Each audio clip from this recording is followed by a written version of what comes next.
Okay, so first up really quickly, we do have a test on Friday, October 26th. The chemical did come in. Yay! So that means Tuesday we are doing lab. That's the only day we have next week as a fall break, so please don't forget to wear lab-appropriate attire because we'll be using flames, we'll be using all kinds of chemicals, and you will need to be in lab-appropriate attire. Okay, in this period, I'm still okay with no problems, children, as far as that goes.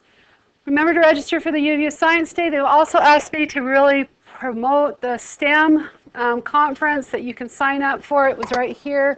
If you're interested, it is the Monday. You do miss school, but they do have some things that you can, let me see if I can bring it up real quickly. It's in another place. Love it. Still can't see it. I don't know where it's at. Anyway, it has different things you can go talk to people about STEM. I don't know, I saved it to my desktop, but it's somewhere special, I guess. I don't know. Yeah. So we'll just keep going on. So everything that you've got is up there. I did put the lecture link on you. Whoops, that's not what I wanted to do. Stop. For YouTube is up there for 2 of the periods, and the lecture link for OneDrive is up there for another. So if you need to go back over that, please do. Today we are going to finish chapter 3 as far as lecture goes. We'll be done with it in plenty of time. You'll have lots of time to work on your Learn Smarts. Your goal today is to finish all your Learn Smarts and to do your pre-lab and to look through your lab so you're ready for it next time. Then that leaves us Tuesday next week to do the lab. And then the next week we have Monday, Wednesday, and Friday's a test. So Monday will be work on your homework, get both sets of homework done. Wednesday will be review. Friday, lab, or Friday test. Okay, so that's where I'm headed right now. I'm sort of pushing you to make sure you get through the Learn Smarts. The Learn Smarts should be fairly easy after the lecture. Okay, so that's what's up, and there's your test coming up, and we're good to go. So here we go. Coming up with the PowerPoint. Yes. This term, yeah, this test will be on this term's grade. Okay, so naming type 2, ionic. So remember that I just call naming type 1 and type 2, type 3, type 4 is what we'll get to. I'm just doing that to make it simple, so when I'm helping you or when you're thinking about things, you go, oh yeah, that's a type 1. And you know right away type 1 is an ionic bond where the charge is known. Okay, all the time, it doesn't change. We're going to work today with type 2. Oh, by the way, let's review that real quick. Where on the periodic table can I look to find elements that would ionic bond with a charge that's known all the time? What area we were working with last time? Say it louder. Starts with an S. The S block. Okay, the S block without counting hydrogen. So the S block, and then there was one other section. Do you remember? No, it's the S and the slide, so they go together. S and slide. And the slide, remember, I call it the slide. It's not really called the slide, but that's how I remember it. Is boron, aluminum, gallium, +3 always, zinc +2, silver +1. Okay, remember that? So S and the slide are type 1. Okay, now we're going to work with the rest of the metals. So if it starts in the D, if it starts in the F, if it starts in the lower part of the P, type 2 is the kind of naming we need to do. Okay, so with type 2, we're going to name it by saying the charge of the element first. I think I actually went one too many. So this is where we're at. So we're going to do the D, the F, or the OP, so you can see what areas are affected there. We're going to do the chemical formula the same. We are going to make sure it adds up to equals 0 for charge-wise. We're going to then take however many of each one we need to make that charge 0 and make a formula. Okay? Same thing like we're doing with type 1. The difference is going to be that when we name that first one, the positive one, we're going to put in parentheses next to it what charge it's taking, because it can take a gazillion different charges, and I need to tell what charge is it taking here. Okay, so we're going to put that in parentheses, and I've written out the Roman numerals here if you don't know what they are, so that you can get them. Again, if you have a hard time with Roman numerals, maybe that's something you put on your 3x5 card. We're still going to name the second one, whatever the anion is. So the cation, we're telling the charge in Roman numerals. The anion, we're just going to change the ending to IDE like we've been doing if it's an element, or just name it if it's a compound, a polyatomic. Okay, so let's try some. So here we have the name given to us, manganese 5 chloride. What is manganese? Look at your periodic table. Mn. So it's a capital M, little n. Please make sure it's lowercase on these. I still have people that want to do everything caps. You can't. It's a symbol. It's a specific way. Okay. All right. Negative ion. What's chloride? Cl. Okay. Let's go back to manganese. What was the charge on manganese? Don't look at the periodic table. What are you looking at? You're looking at the Roman numeral. 5. So we're going to have a 5 plus for the charge on manganese. Do look at the periodic table for chlorine. What's chlorine's charge going to be? How many does it need to get or give away for a noble gas? 1. It wants to take 1. So it's going to be a negative 1. So I'm looking at this, and basically I'm just going to use this part right here just to show you math-wise. I've got 5 positives times some number, plus I've got a negative 1 times some number. It has to equal 0. What am I going to put in front of the 5? A 1. What am I going to put in front of the negative 1? 5. So when I write my formula, I need 5 chlorine. So MnCl5.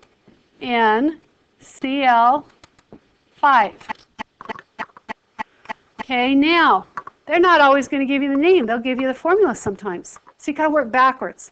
You got to work with what you know. So there's a group, PO4. I know that's a polyatomic. I know I can look on the back of my periodic table and figure out the charge. Now that will not be on your test. So you either need to put those polyatomics on the 3x5 card or you need to memorize them. Okay, so PO4, what's the charge on PO4? 3 negative, yeah. Okay, so if I'm doing my little calculation thing again, I've got something going on here times 3 plus 5 times a negative 3, and I know it has to equal 0, right? So I'm thinking math again. Okay, 3 times 5 is negative 15. So 3 times what number is negative is 15? 5. So I'm going to need this, whatever it is, to have a plus 5. So V is going to have a 5 plus. Okay, now that I've got that done, over here I can name it. How do I name it?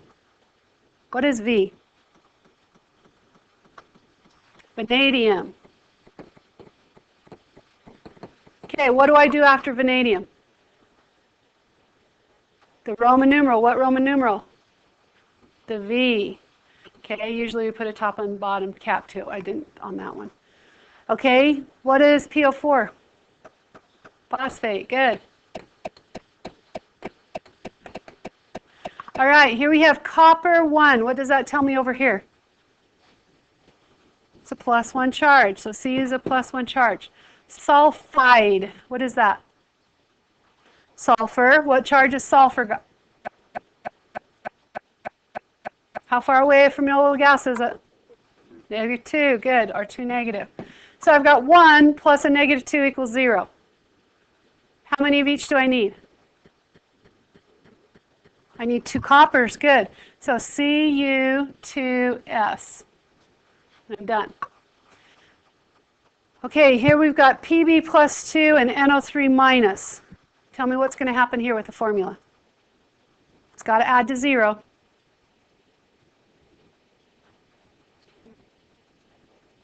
I need 2 NO3s. And since it's a group, what's special about it? Good, I need to put it in parentheses. So NO3 in parentheses with a 2 outside. How do I name it? What is Pb? It is lead. Good. So I put lead, then what? Roman numeral 2. I can see you bobbing and weaving. Roman numeral 2, then what? Nitrate, good. Okay, coming over here. This is how I do it when I have some that are like this. I go, okay, I've got a 3 and I've got a 2. What's the common factor? What do they both go to? 6. So what do I need to do to chromium to get 6 of them? Times it by 2. So I'm going to write Cr with a 2. How many of SO3s with a -2 do I need to get to -6? I need 3 of them. Think timesing, okay? Think timesing. So put that SO3, because it's a group again, in parentheses, and put the 3 on the outside. How do I name it? Chromium, good. What's the Roman numeral?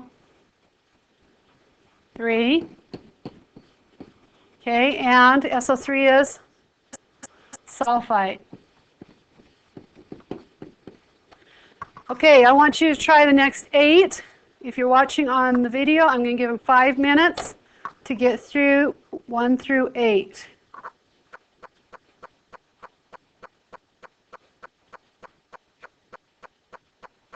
I'm going to wander, so if you need help, you know.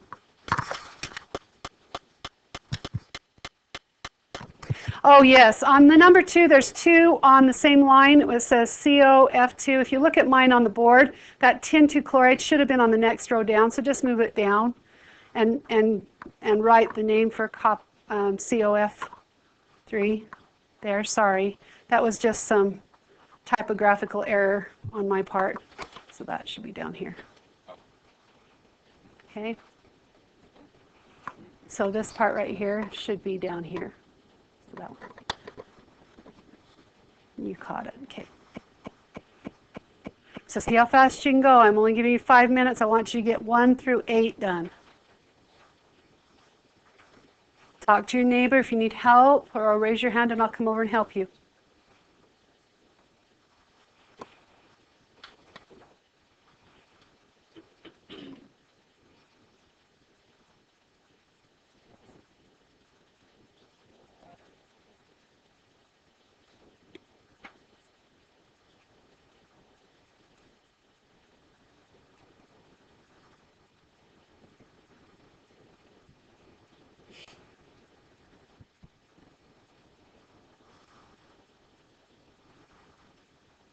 You're not going.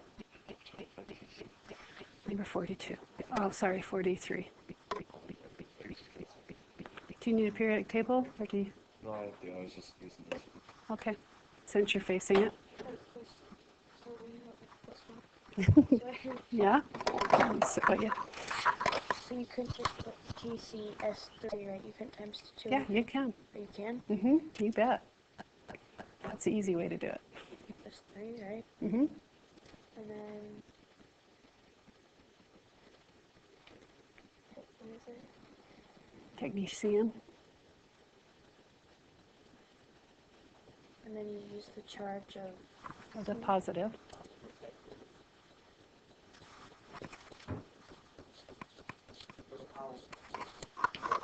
Did any of your students bring the nations into Yep, I got them in here.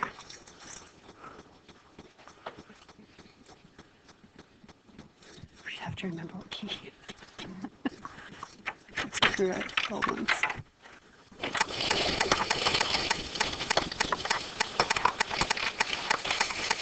So there's a bag. You need another bag? All right,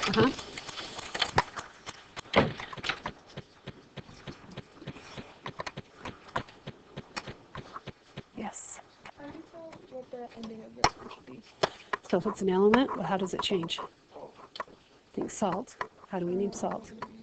It's sodium chloride. So this would be, Chloride? Yep. So how do you know? It's just The negative one always changes its name to IDE to tell it's the negative, if it's just a single element. Yep. This is type 2, so always will need a Roman numeral because they have many different charges. Is that a hand raise or is that a just, okay. Okay, so since sulfur is -6. It's not -6 though. Oh, it's -2, my bad. Yep, -2. It needs 2 more electrons. Right. My bad. And so then they can both, he needs 2 more. Okay, wait a minute. Look at the numbers. So you got a +6 and -2. What do they both go number-wise into? We can go into 12. Think smaller. Oh, 8. 6. That's They what both do with that was 6, my right? excess, yeah. So if you go 6 here, that's just one of them. But how many do you need of these to make 6? You need 3. Right. So, Okay. So this is TC3, S3. so now you just name this one. Okay. Put the Roman numeral for that charge. Right. Pencil. It's all right.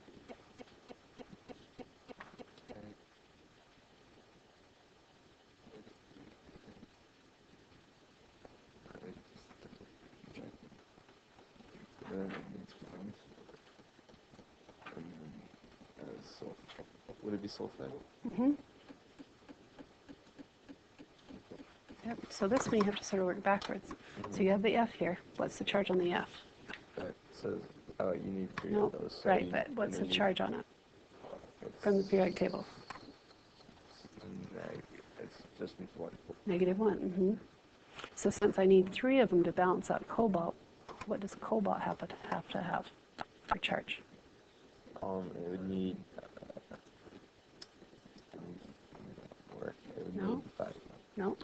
So if I have a -3 and I want to cancel them out, look, 1, 2, 3. So it would need 3. It'd have to be a +3. Okay. So 3 plus, and then you can name it. Right? Yeah. Okay, one thing I forgot to point out that I have pointed out in other periods is you're working with cobalt and polonium on these. You need to overemphasize that the O is small. So you need to make it even half as small as you normally would. Otherwise, it looks like it's carbon oxygen and phosphorus oxygen. So in order to be cobalt, it needs to be big C, itty bitty bitty 0. In order to be polonium, big P, itty bitty bitty 0. Okay? Yes. So for this one, if this is a T negative charge, would this be a T positive charge? Yeah, since there's no subscript, yes. Okay. Because it has to add to 0. Yes. So for this one, would it be +3? Yep, you got it.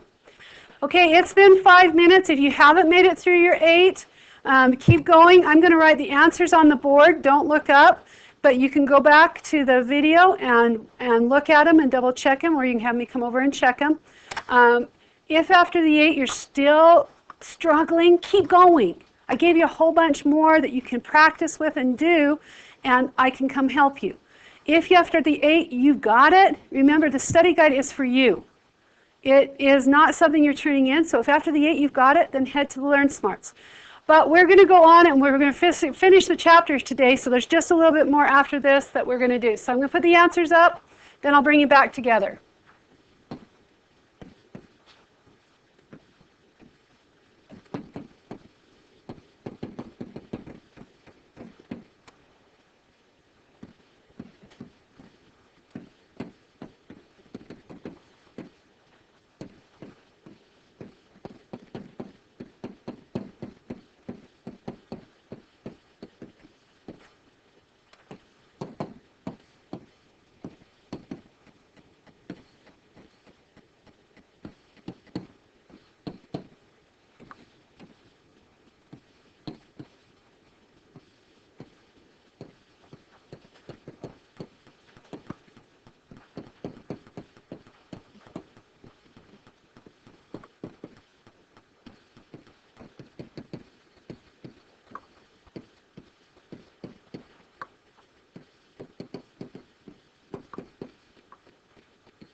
Okay, I'll give you a second to look at it. If you've got some done, make sure you're on the right track and got what you need to be doing. Like I said, with the cobalt and the polonium, overemphasize that oxygen, or that O is small, so it's not an oxygen. Okay? And some of them you really do have to overemphasize, because if you look at that, polonium really looks like phosphorus and oxygen if you don't make it small. All right, we're going to go forward. Like I said, if you want to go back and double check these, they will be up on I'm not sure one's YouTube and one's not YouTube, if I can get it up there. Okay, so lots of things that you can go and practice with. I gave you lots of different chances there to go through. So let's go on to 3.5. 3.5 talks about the physical properties of ionic compounds. When you're working with ionic compounds, you're going to have very, very, very high melting points and boiling points. Okay? They will form a crystalline solid.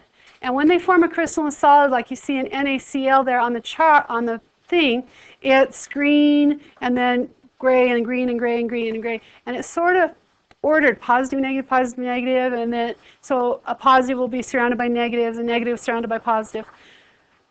That's the way the crystal sets up. Okay, they're electrostatically attracted to each other, so they set up that way for the bonds. When I hit it with a hammer, it will shatter, because it'll move a positive next to a positive and it will repel, a negative next to a negative and it will repel. So it shatters.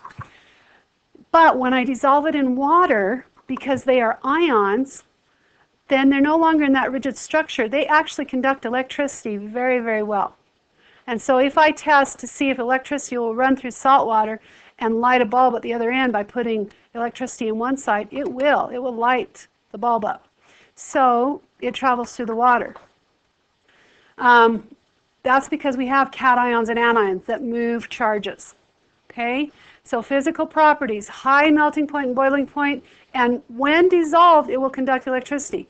If it's not dissolved, and I just put a conductivity meter into salt, it will show 0, because the ions aren't free to move.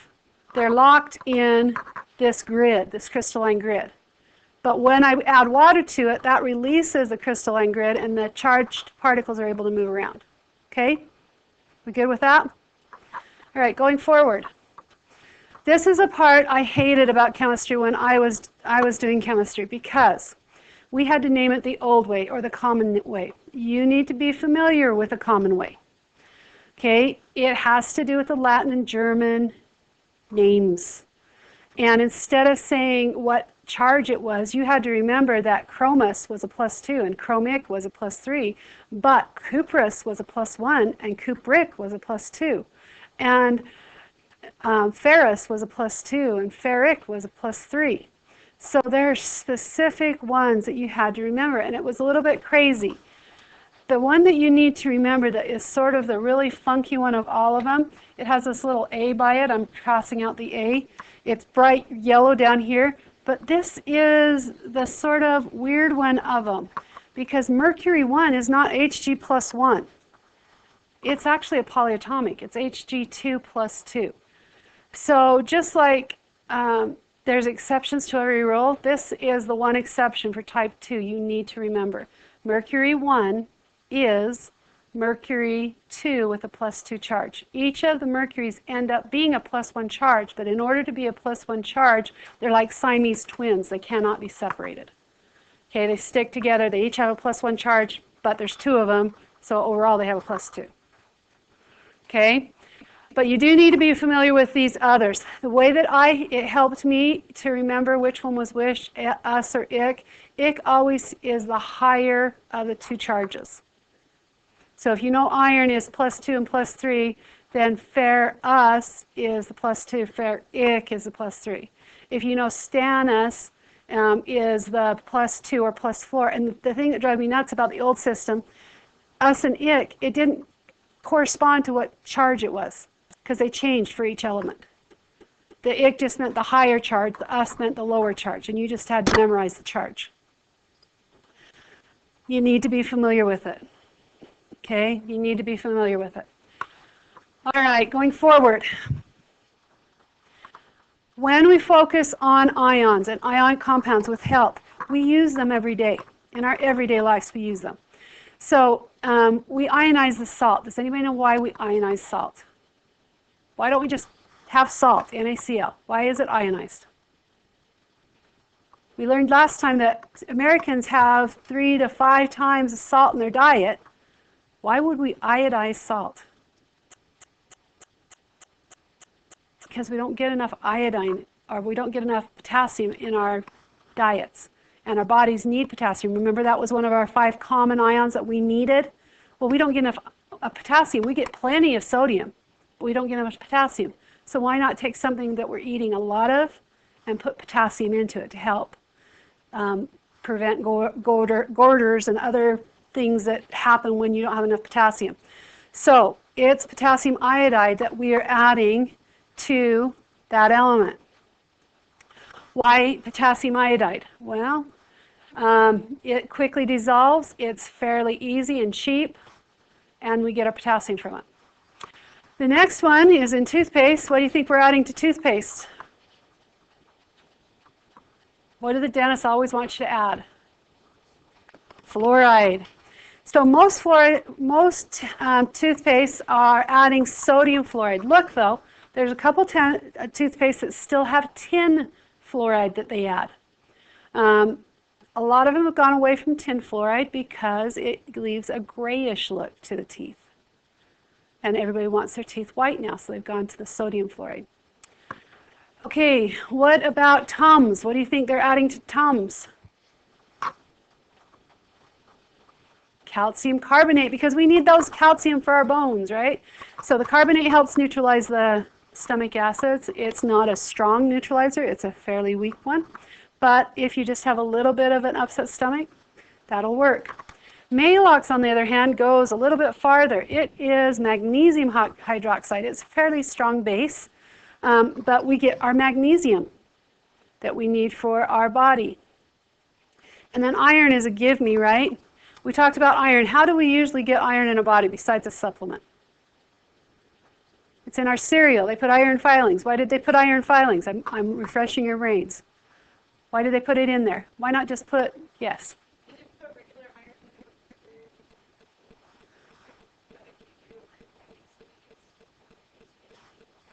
Right. So +2 iron only lasts for about 12 hours if you're lucky. And then it goes right to iron 3. Well, iron 3 our body can't use. It uses iron 2. So in order to have an iron supplement, they put iron 2 sulfate so that it stays in a form of iron 2 and doesn't degrade until it starts to hit water, which is your saliva. So once it hits water, then you've got your 12-hour time limit. So they have to make sure they really pack those with desiccants, which will pull the water out of the air that's in that bottle. And the common name for that would be ferrous sulfate. So if you see it in the stores, they often use ferrous sulfate instead of iron 2. All right, so basically at this point, we are done with everything that we need to learn for Chapter 3, which is pretty awesome. We did it in 2 days. So this is what I need to do, what I need you to do for me. On that very last page is the review. So as you're going through your Learn Smarts and as you're going through your homeworks, I want you to look at your review and see which parts you are really struggling with, you really don't understand, you'd like to see more of. Because after the lab next week, then we've got fall break, we come back on Monday. Monday is going to be a work day for you to work on your homework, the 1A or the 3A and the 3S.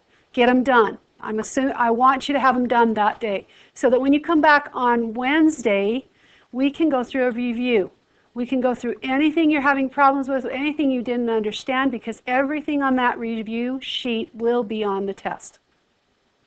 Okay, so you need to know how to do everything backwards and forwards. And then Friday's the test and we're done for this unit and for this term.